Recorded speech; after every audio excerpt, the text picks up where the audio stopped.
Colorado is known for its natural beauty. In Fort Collins, we've relied on the Poudre River for water for over a century. This raises the question, just how natural is the Poudre River?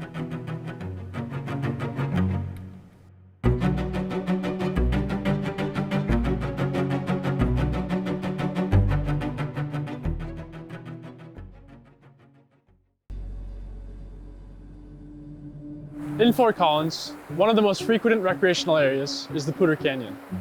And behind me is the Poudre River, which runs through it. In 1986, this river received a wild and scenic designation from the federal government. To this day, it remains the only river in Colorado to receive this designation. But there's a catch. Here is a map of the Poudre River.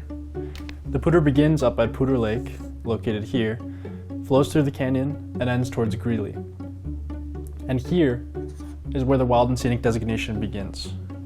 It continues up the canyon to Poudre Lake, but leaves the lower half of the river susceptible to further development and change.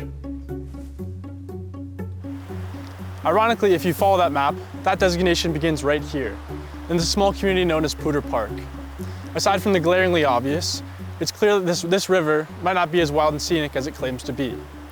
For one, Highway 14 runs right alongside it. Since settlers first arrived in the Poudre Canyon in 1860, they began establishing agricultural ditches to support farming eastward. Behind me is a modern example of an agricultural ditch still used today to support farming in Fort Collins. If you're ever wondering where these irrigation ditches might lead, just look at a map of northern Colorado. Since the late 1800s, communities such as Greeley, Fort Collins, LaPorte, Timnath, Eaton, Alt, and even Loveland have been diverting water from the Poudre. But the Poudre River couldn't sustain all these new cities and farmers forever. By the early 1900s, Fort Collins and other northern Colorado communities were looking to expand. However, by now the Poudre had been significantly depleted. Thus, they began the Colorado Big Thompson Project.